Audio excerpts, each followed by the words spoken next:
اهلا بكم في حلقه جديده من برنامجكم عشاق السيارات. النهارده باذن الله هنعمل تقييم لعربيه صيني. العربيه دي اتقال عليها كلام كتير واتصار حواليها كتير من الجدل الفتره اللي فاتت دي، واتقال طبعا ان جنوطها بتتكسر وانها بتقتل الناس اللي فيها ومش عارف ايه. النهارده باذن الله هنعمل تقييم للعربيه دي، وباذنك يا رب هنشوف يعني هنحاول ان احنا تقييمنا في الاول تقييم يبقى حيادي، او هنتكلم على عربيه كعربيه كحاله، وبعد كده في الاخر خالص باذن الله في اخر الحلقه هنبقى نتكلم بقى عن الموضوع بقى المشاكل اللي اثيرت حواليها. تمام. طيب انا قبل ما اتكلم باذن الله او قبل ما نبدا الكلام على العربيه بتاعتنا النهارده ان شاء الله، انا عايز اقول لكم بس حاجتين. اول حاجه ان الفيديوهات بتاعتنا انا يعني بحاول قدر المستطاع ان انا لحد دلوقتي ان انا ما بقاش فيه سبونسرز او راعي ليها، بحيث ان انا اقدر اقول الكلام اللي انا عايز اقوله، ما بقاش مجبر بحاجه معينه او مرتبط بحد معين او بشركه معينه ان انا بسوق لها او بقول ان هي حلوه ايا كان هي حلوه او وحشه زي ما انتم فاهمين يعني. دي نقطه. النقطه الثانيه الاهم ان انا راجل مش مذيع بس، او مثلا مش بتكلم معاكم خلاص وانا معليش في العربيات، لا انا راجل غاوي عربيات من زمان، درست صيانه العربيات ودلوقتي الحمد لله شغال في صيانه العربيات. المقدمه دي ليه؟ هنعرف باذن الله. انا قلت لكم الكلام ده كله ليه؟ علشان يعني التقييم بتاعي هيبقى اولا حيادي لان انا مش منحاز لشركه ولا ضد شركه، والاهم ان هو تقييم فني لان انا شغال فيهم، يعني انا شغال صيانه، فانا دلوقتي هيبقى تقييمي فني يعني لاقصى درجه. وطبعا بالنسبه لان انا خريج في الاساس ليسانس اداب وتربيه، فانا مدرس، فانا باذن الله هقدر اوصل لكم المعلومه بطريقه ان شاء الله تكون سهله وبسيطه ليكم. كل ده ليه؟ كل المقدمه دي ليه؟ هنعرف باذن الله في اخر الحلقه. دلوقتي باذن الله هنبدا نتكلم على عربيه الجيلي ام جراند.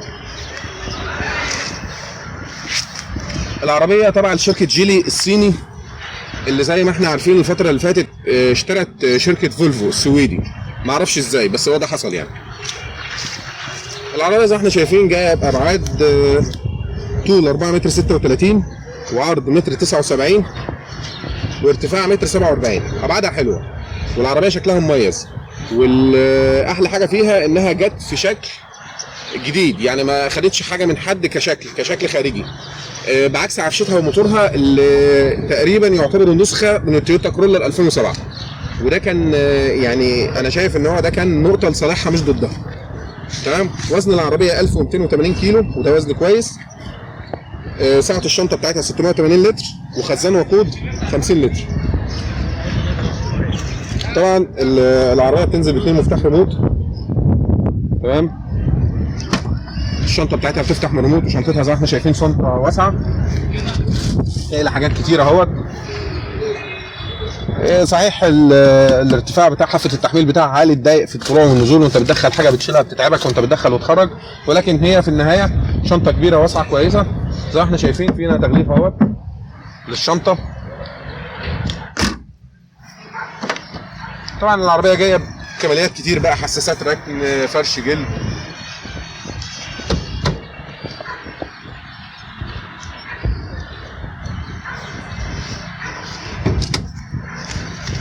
هنتكلم هنا دلوقتي على نقطة قوة من وجهة نظر أنا في العربية دي، ألا وهي الموتور بتاعها.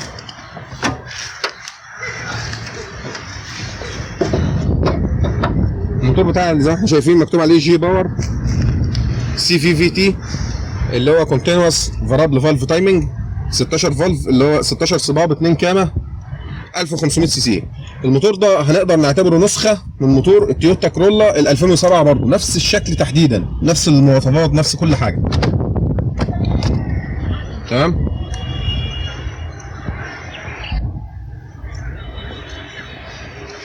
طبعا هو هنا الفرق ان هنا مبينه واحده بتخرج الاربع سلوك بتوع البوجيهات، بخلاف الكورولا بتبقى البوجيهات على طول مباشر على كل مبينه، فطبعا بيدي اداء افضل.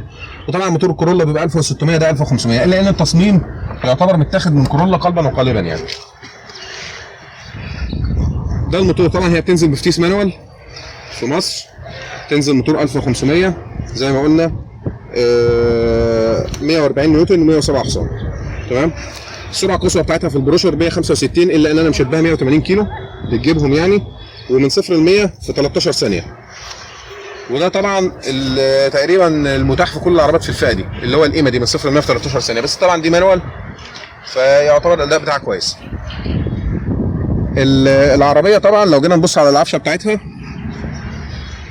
هي نازله بجنوط 15،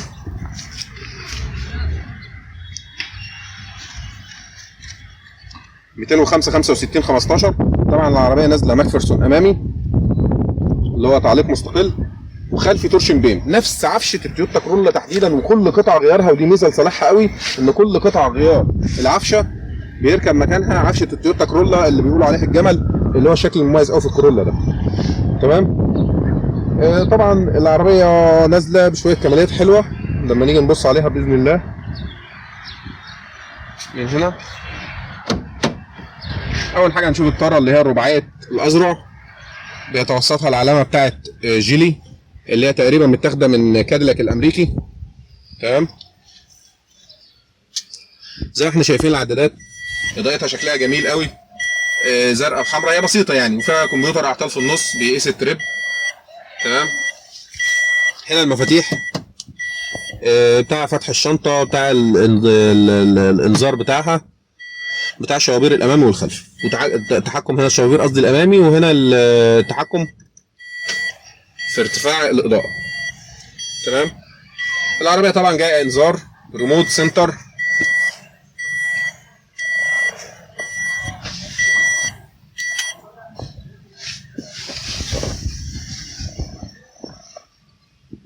كاسيت زي ما احنا شايفين، كاسيت عريض. هو طبعا ده متغير، هو بتنزل هي بكاسيت دايما بيعمل مشاكل، مش موضوعنا.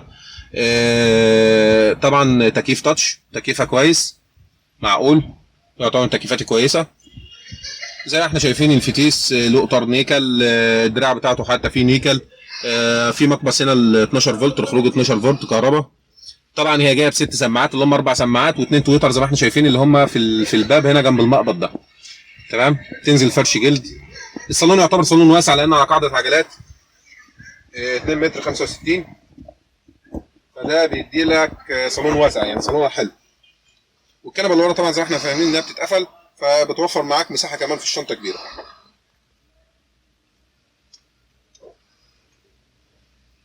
العربيه نزلت اول ظهور ليها كان في مصر، كان في 11 شهر 11 2012، يعني اعتبر انها اول بدايه ليها كانت في 2013، من اول 2013.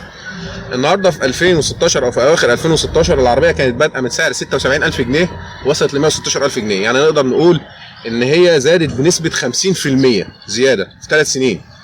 كلام لا يعقل يعني، ولكن ماشي، ده وضع السوق بتاعنا وهي ماشيه على كده. تمام. احنا دلوقتي تقريبا اتكلمنا على العفشه، اتكلمنا على الصالون اللي احنا قلنا ان هو واسع وحلو. طبعا هنشوف هنا من ورا كمان، هنلاقي ان هو برغم الكراسي قدام اخده راحتها، هتلاقي اللي بيقعد ورا هيقعد مستريح. طبعا هي فتيس مانوال 5 غيارات.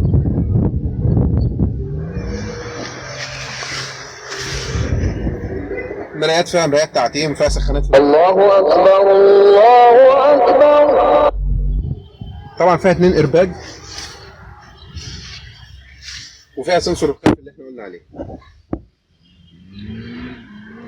طبعا العربيه زي ما احنا عارفين بتنزل في مصر تجميع محلي، تجميع مصانع غبور. تجميع مصانع غبور يعني العربيه 45% من المكون بتاعها انتاج محلي. 45% دول اللي هم عباره عن الازاز من دكتور جريش، الشكمان من ابو اليزيد، الكراسي طبعا تاكي، ضفيره الكهرباء، الكاوتش بتاع البيبان، مش عارف ايه، شويه الحاجات دي كل دي بتبقى انتاج محلي. وغير ان الدهانات، طبعا الدهانات بتبقى في المصانع بتاعت غبور، ويمكن دي من اكبر مشاكل العربيه دي. انما انت عندك موتور فتيس شاسيه، كل ده بيبقى جاي صيني او تقفيل بلاده. تمام. طيب احنا كده تقريبا اتكلمنا على العربيه جوه وبره، اتكلمنا على العفشه بتاعتها، طبعا فيها فرامل ABS. حاجه اوريها لكم كده سريعه.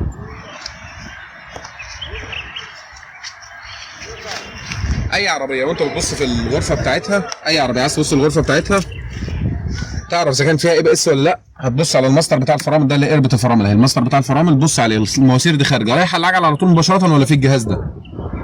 لو تلاقيت الجهاز ده اللي احنا شايفينه اللي هو مدور ده من هنا ده، تمام، ده كده يبقى العربيه دي فيها ABS، من غيره يبقى مفيش ABS. طبعا المفروض ان العربيه فيها ABS وABD. تمام. وطبعا ده مميز في العربيه دي، وكاوتش طبعا كبير وحلو، وجنوط سبور ومش عارف ايه، كل ده حاجات جميله، ولكن برضه في النهايه ليا اداء، انا ماليش دعوه بالابعاد وبالكلام ده، كل ده كلام جميل على ورق، اللي يهمني اداء. هنطلع دلوقتي نجرب مع بعض، وزي ما قلنا في نهايه الحلقه باذن الله هنتكلم برضه عن قصه العربيه دي بجد. تمام. تابعونا بعد الفاصل.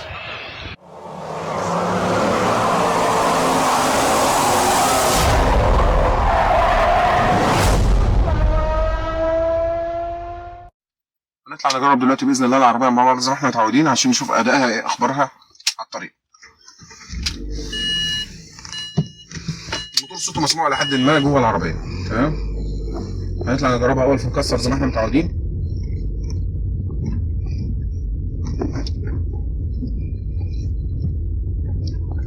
طبعا صوت تكسير اللي في الارض تحسه سامعه، العزل مش قوي. العفشه الى حد ما يعني تعتبر ان هي مش طريه قوي ومش ناشفه قوي، معقول.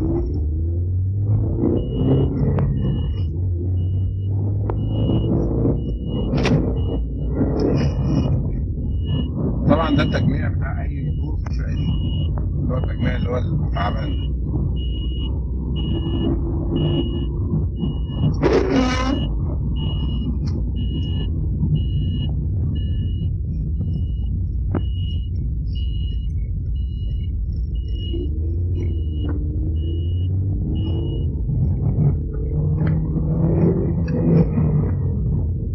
العربية ثباتها مش ماسكة نفسها قوي، معقولة ولكن برضه مش الثبات الخرافي، بس معقول بالنسبة للفئة بتاعتها اللي هي كان المفروض فيها، اللي هي كانت بادئة فيها، اللي هي فئة اللانوس والفيرنا ومش عارف ايه. فهي كانت بادئة في فئة هي ماشية كانت معقولة في وسطهم. انما طبعا دلوقتي الشطح 316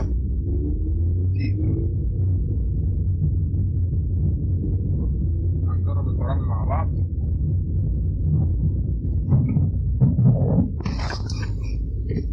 طبعا العضله اللي احنا شفناها دي بتاعت الاي بي اس. طبعا انا عايز برضو يعني حاجه كمان مهمه قوي، عربيات فيها اي بي اس ماشي جميل، بس مش كل عربيه او مش كل الاي بي اس زي بعضه. بمعنى ايه؟ ان في الاي بي اس ده اصدارات وقوه، برضو الاي بي اس اللي مش عارف الصيني غير الاي بي اس الالماني غير الاي بي اس الياباني. بمعنى ايه؟ عدد النبضات بتاعت الاي بي اس اللي بيعملها بتختلف من مصنع للتاني، تمام. طبعا زي ما احنا شفنا ان النبضات هنا كانت بطيئه شويه، انما في نبضات بتبقى اسرع من كده فما تحسسكش بالترزيعه قوي دي، الترزيعه اللي احنا حسيناها دي. ولكن برضه في النهايه فيها اي بي اس فيها اي بي دي. طبعا ده كان نقطه تميز ليها بالنسبه للفئه اللي هي نازله فيها، اللي كانت طبعا خاليه من كل عوامل الامان دي. وطبعا فيها 2 ايرباج، واحد هنا وواحد للباسنجر يعني. ف ده كده تقريبا العربيه اجمالا. زي ما احنا قايلين ان العزل مش بالقوه اللي احنا متوقعينها، لكن ماشي لحاله شغال.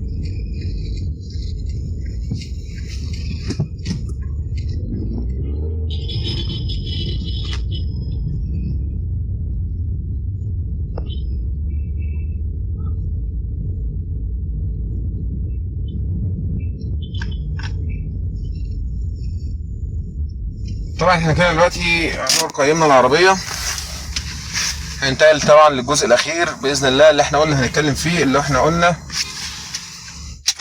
هنتكلم فيه عن مميزات وعيوب العربيه دي. مميزاتها زي ما احنا قلنا صالون واسع مش عارف ايه الكلام اللي احنا عارفينه ده. عيوبها برضو بعيدا عن اي حاجه تانية، هنتكلم ان هو البلاستيك اللي احنا متعودين عليه في الفئه دي من الصيني، تمام.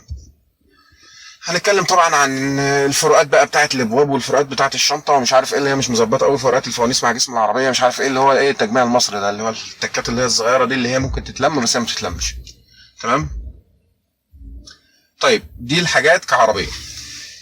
هنتكلم عن الحاجات بقى اللي هي السمعه اللي هي اخدها في السوق ومش عارف ايه والكلام ده، هنقول دلوقتي مع بعض. دلوقتي جينا للجزء المهم قوي من حلقتنا اللي احنا هنتكلم فيه عن مشاكل العربيه دي اجمالا، اللي هي الحوادث اللي احنا سمعنا عنها والصور اللي ماليه النت زي ما احنا شايفين دلوقتي في الفيديو معانا. صور العربيه اللي كلها مشاكل وكلها حوادث والجنوط بتتكسر مش عارف ايه. طب ايه الموضوع قبل ما نتكلم عليه هقول سريعا ان انا لما باجي اعمل تقييم للعربيه ببقى قدامي حاجتين هم اللي بيبقوا الهدف بتاعي، ان انا احافظ على اللي بيشتري جديد وفي نفس الوقت ما اضرش اللي اشترى العربيه بالفعل. احاول ان انا امشي ما بين الاثنين، لا اضر ده ولا اضل ده. فعلشان كده وعلشان ما نبقاش ان احنا بننتقد وخلاص، انا هقول مشاكل العربيه الفعليه، لان انا بما ان انا شغال صيانه ومعايا يمكن 3-4 عربيات جيلي تحديدا من الزيرو صيانتهم عندي، فهقول المشكله وهقول حلها بالنسبه لها كجديده وقديمه، يعني للمالك الجديد او لصاحب المصنع او للي بيجمع، وبرضو اللي اشترى العربيه فعلا بالفعل. طيب هنتكلم ازاي؟ اول مشكله الجنوط اللي بتتكسر، دي حاجه من الحاجات فعلا اللي جنتني. ليه؟ واحد زي غبور بتقله وبوزنه، طبعا احنا عارفين ان في مصر في كتل دي ما بتعرفش تعمل معاها حاجه، يعني غبور منصور الناس دي كتل كبيره، انت هتتعامل معاها بالحياد كده بس بشويش، انما ان انت بقى حمايه مستهلك وتجيب لك حقك والكلام ده كلام. فاحنا هنتعامل على هذا الوضع. من هذا المنطلق انت ليه ما احترمتش الناس اللي بتشتري منك، وليه ما غيرتش الجنوط، ليه ما غيرتش المورد بتاعك لو حتى هترضي الناس؟ ليه انت ما عملتلهاش اختبار في اي كليه هندسه واختبار لتحمل الجنط ان هو ما بيتكسرش او انه بيتكسر او ان هو في عيب او ما فيش عيب وانت بتشتري خاطر الناس اللي بتشتري منك؟ ليه انت مصر ان انت هتضرب بكل الاراء دي عرض الحائط وما تشيلش الجنوط؟ هنسال السؤال اللي هو العبيط اللي هو بتاع هي اروح الناس لعبه، مش هنرد عليه. الفكره هنا ان احنا كمصنع او كمجمع، والله لو قدرت حضرتك مشكور ان انت تغير المورد بتاعك بتاع الجنود وتغير شكل الجنود، ده شيء يكون جميل. لو قدرت حضرتك ان انت تحافظ على التجميع والعمال اللي عندك تركز في تجميعهم شويه، ان هو يبقى التجميع كويس، ما يبقاش فيه فروقات، ما يبقاش فيه مش عارف ايه، لان حاجات في ايدينا يكون احسن. كل ده لسمعه الشركه نفسها مش ليا انا. طيب بالنسبه للناس اللي اشترت، سهل جدا ان انت تتنازل، والعربيه كده ولا كده ثمنها بيغلى وكده ولا كده بتعلى معاك. يا عم هات طقم جنط وكاوتش جديد حلوين من ماركه محترمه، ركبهم في عربيتك وامن نفسك. طيب ده بالنسبه للجنوط. تاني حاجه الدهانات، كل الناس اشتكت ان العربيه دي بتمسك فيها برومه من جوه بسرعه وبيمسك فيها صدى. انا شفت العربيه دي من وهي زيرو، لو فتحت الفجاوه بتاعتها، لو بصيت لقلب الابواب، لو رفعت فرش الابواب، هتلاقي فعلا في بدايات صدى. ده ليه؟ لان المفروض ان الشاسيهات بتاعت العربيات دي او القالب بتاعها اجمالا بتحط في احواض الاول. الاحواض دي بتبقى وظيفتها انها ايه؟ تدهن العربيه او تغلف الاجزاء الداخليه بتاعتها. برده مش هنتكلم ان احنا هنجيب صاج معالج، لان ده طبعا شيء صعب، انا عارف في الفئه دي ان انت تجيب صاج مجلفن وان هو يبقى ضد الصدى، ده صعب، مش موضوعنا، مش هنتكلم فيه. بس ممكن ان انت تهتم شويه بتطهير الصاج قبل ما تدهنه، بدهانه كويس بحيث ان هو ما يمشيش فيه صدى وبرومه بالسرعه دي. طيب ده بالنسبه للايه؟ للمصنع او للجديد. طيب تعالى احنا نبص للناس اللي اشترت، نعمل ايه؟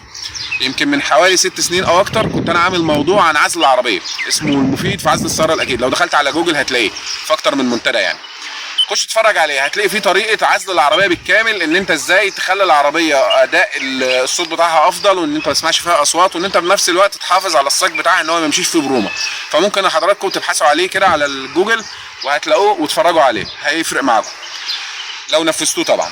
طيب ده بالنسبه للموضوع الدهانات، يبقى احنا اتكلمنا في جنوط ودهانات. طيب عفشه العربيه من السهل جدا جدا ان انت كل حاجه تخرب عندك روح هات عفشه تويوتا 2007 وركبها عندك. جنوط، مقصات، مش عارف مساعدين، اي حاجه عايزه تتغير غيرها بحاجه اصلي، حاجه تكون قويه.